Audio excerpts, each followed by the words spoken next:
The game? The game? So I opened the message. I was like, what? What's good, guys? It's Ida from Afro Kickz and welcome back to my channel. It's been 1 year. 1 year and a month. Well, 1 year and almost a month of Afro Kickz. And it's been one heck of a journey. So in this video, I'm just gonna basically talk to you about what has happened over this year, because I know I'm not that regular, you know, not that frequent on YouTube, but on my Instagram, a lot has been going down. Let me just make this pledge right now. Let me put my hand on the sneakers, on the pair of shoes that I'm working on. Talk to the sneaker guards. Sneaker guards, I promise to be more frequent and more visible on YouTube, because I feel like on here I can share a lot more of my journey. I can make longer videos and I can really just show you like what happens like behind the scenes. So I think this channel is going to mainly be about behind the scenes stuff. Obviously I'll show you like the customs that I do, time lapses and all that good stuff, but I kind of want to talk more about the journey and let you guys in on what's been going on. I officially started my Instagram page. I'm going to base this all off of Instagram because I think I posted my first video on here pretty late into the game. So I first started on March the 8th, 2018. That is one day before my 25th birthday. I really wanted my 25th year on this earth to be really important to my life and really just make an impact, and I think that I successfully achieved that because now I'm 26 and yeah, I feel like a lot has happened. So last year I had the opportunity to take part of the London On Air competition run by Nike, which was really cool. It was such a super dope experience. Something that I clearly wasn't ready for because I had just started customizing like literally, I think it was probably a month or so before. And yeah, I didn't really know what I was doing. I didn't know what I was getting into, but that just being there and just being around so many creatives and being in that space and just learning about the shoemaking process was really interesting, because I come from a painting point of view, but the competition was about picking the fabrics, picking the embellishments, picking all of these things and them having to have a meaning behind it.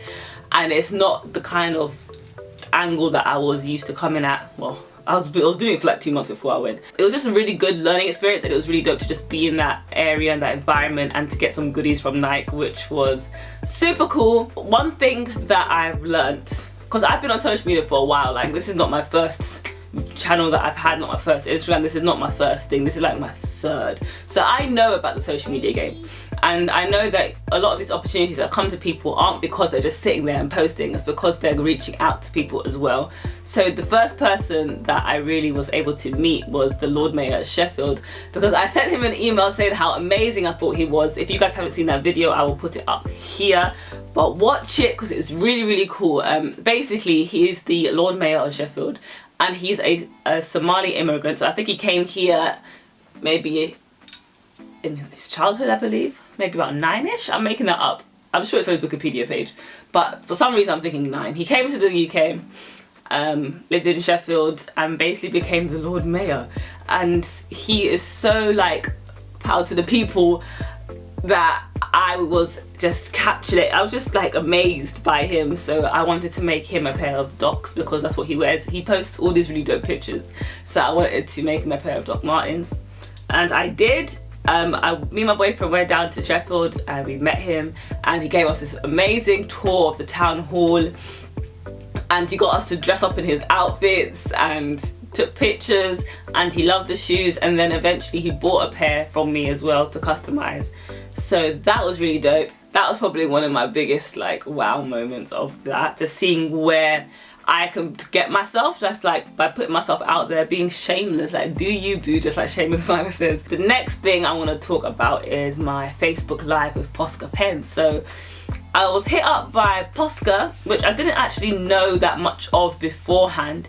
I had seen them in like the art supply store. I had seen like a POSCA stand with all those pens, and so they hit me up and they were like, we would like you to be the artist of the month for, I think it was like October or something last year, I can't remember exactly when, and they wanted me to do something on their Facebook Live. I was shook. I was so scared because I've never done something where people are watching like every step that you're doing and every stroke of the pen or the brush, and I was scared to do it, but I said, you know what, my favorite quote of all time is, what would you do if you weren't afraid? If you haven't read Who Moved My Cheese, read that book. It's really short, but that's what gets me into the business mindset. So what would you do if you weren't afraid has been like my quote.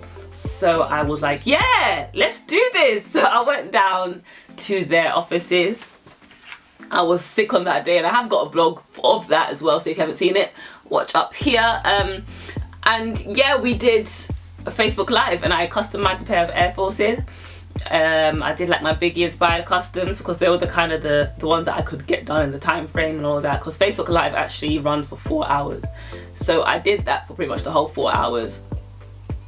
And they gave me loads of free pens, which was dope. So now I use these pens to customize my shoe boxes. I personally don't customize shoes with painting pens, because I don't know how durable they are. The only time I ever did it was for that Facebook Live, and yeah, they gave it as a giveaway, so I don't know what happened to the shoe after. I don't know if it's rubbed off or what. So yeah, I just used my paints. Then I messaged Diana, who's the reason why I got into customs. I've spoke about this so many times, like all the other things I've said. If you haven't seen the video, there's a video up here of me, like the whole journey of how it happened.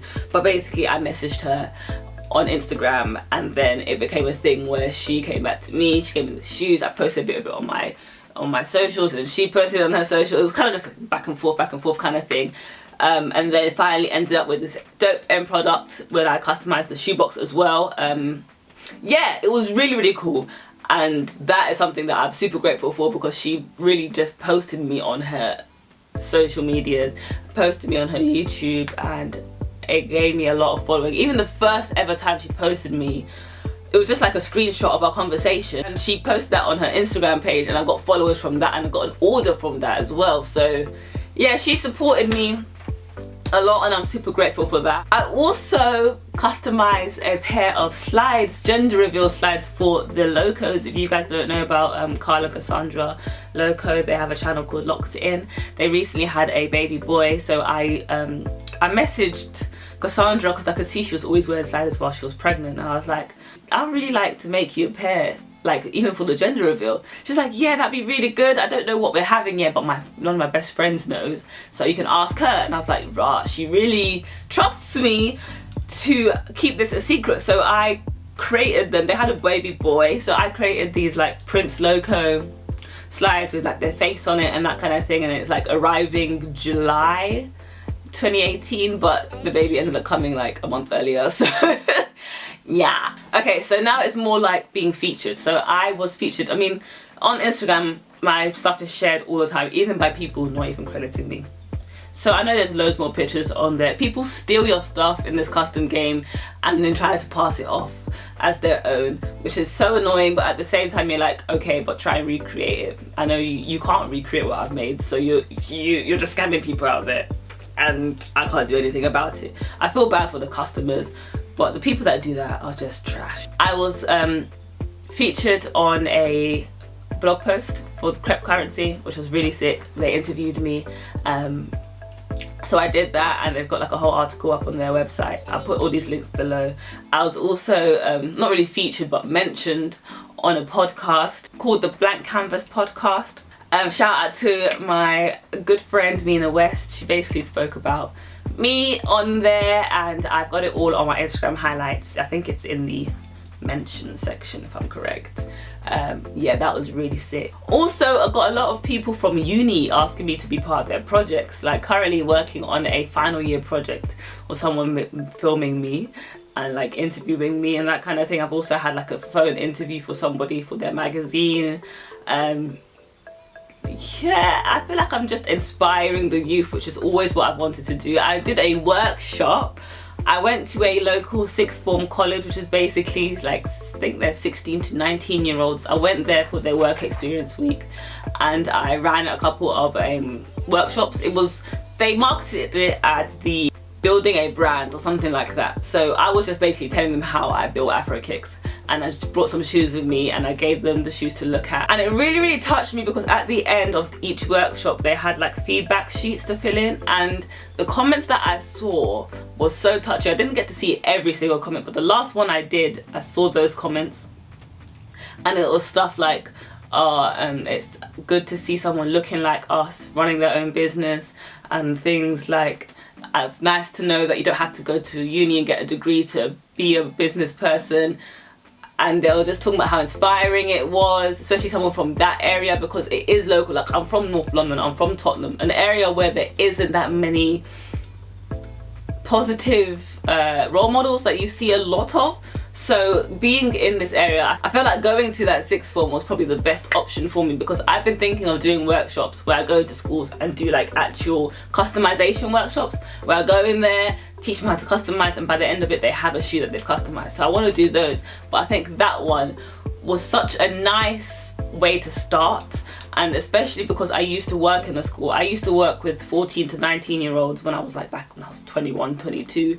And I really just like being in such an environment, because I feel like when they're at that age, especially like 17 to 19, they're at that stage where they start wanting to become their own person and figure out life. And I feel like that's such an important age to go in and help people and just talk about, you know what, you don't have to take this path, there's so many other paths you could take, there's so much more out there, especially now with social media and all of that. And because I'm quite like bubbly, I'm quite like approachable and just calm, and because I am younger, because they had like their workshop that they had people coming in, more business people, like firefighters and things that weren't that appealing to a lot of them. And me being like, yeah, I paint on crepe, like I paint on shoes, this is what I do, I make money, I go here, I do that. And they're like, yeah, this is like inspiring, even if they're not artistic in any way. It's like, yo, like we can actually do this. So that was probably my highlight of the whole year. I recently made a video telling you guys that I got sent a care package by ANGELUS. If you guys knew how much I've wanted to be part of this ANGELUS team, like I've turned down sponsorship deals. I've had multiple people offer me sponsorship deals, multiple brands, and I've been like, I don't, thank you, but in the back of my mind I'm like, but I want ANGELUS. That's the only brand that I would like to sponsor me. So them sending me a care package and like just having a conversation with the people on the team was really cool. They've given me hope. Let me just say that, and given me hope that one day I will be part of this ANGELUS Direct team. And the last thing, which happened yesterday, was that I finally reached 10,000 followers on Instagram. Guys, I can do the swipe up now. Let me just give you a little background. It took me almost a year. I said I started posting on Instagram on March 8th. By February 28th, 2019, I reached 5,000 followers on Instagram. But before that, I had been giving myself little goals. Like my goal was to reach 5k by that exact date by the end of February. But before that, I was doing, okay, let me reach 2,500 by the end of 2018. Let me reach 3,000 by the end of January. Like I kept giving myself small goals, but they were goals like made me gain like 1,000 followers in a month, or maybe 500 followers in a month. That was like how I was doing it incrementally. And then when I reached 5k, I was like, okay, let's up this up a bit. Let's reach 10k in a month. Can I get a further 5,000 followers? It took me almost a year to reach 5,000. Can I double that in 1/12 of the time? Guys, I did.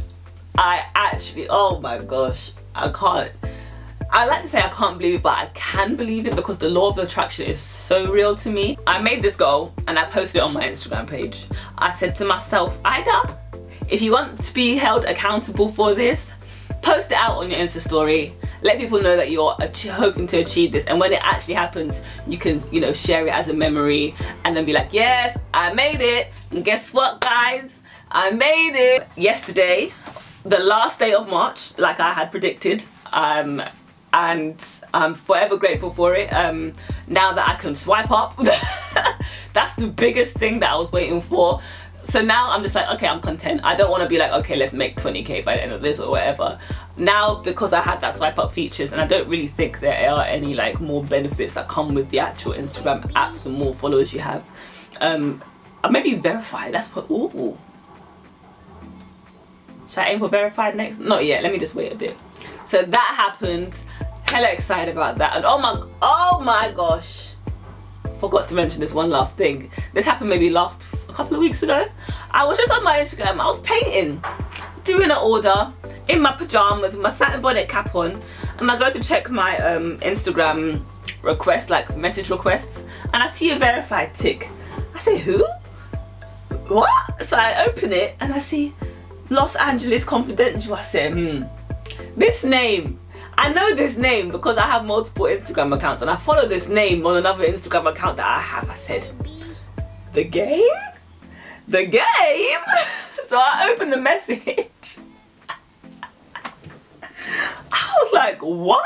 My heart was beating so fast, my eyes were watering. I opened the message and it had like just one simple but effective message. It was the emoji, the fire emoji, just one time. I said, what? So I messaged him back. Like, I had to just go on and double check it was actually the game. I opened it, I was like, oh my gosh, thank you so much, that kind of thing. And then he messaged me back and he was like, yeah, I like what you're like, girls, your customer's sick. I want you to make me a pair when I come to London. I was like, what? Me? A little old me that is painting in this room, in my small little room. I'm just here painting, been doing it for a year. You're messaging me? Me? So I was shocked. So I was just there trying to keep calm. Like, I was messaging my family, I told my brother, because whatever I do, I think my biggest goal is to make my brother realize that you can be whatever you want to be. Like, that's my main goal. My brother is 9 years younger than me, so he's 17 right now. And me telling him these things, because he's seen me struggle. He's seen me when I was starting to do it. Oh, I've had so many business ventures. He's seen me do all of them, each and every one. And he's just like, all right, Ida, whatever, Ida. I'm like, yeah, I'm going to do this by this day. He's like, yeah, whatever. We'll see when it happens. My mum as well, she's like, whatever. But it actually happening and me being like, Jabril, look what happened. He's like, whoa, that's so sick. And he's telling his friends and all of that. I'm like, yeah, this is what I want. This is what I want him to realize. Like, do whatever you want to do. This is what it's about, you know, inspiring the youth.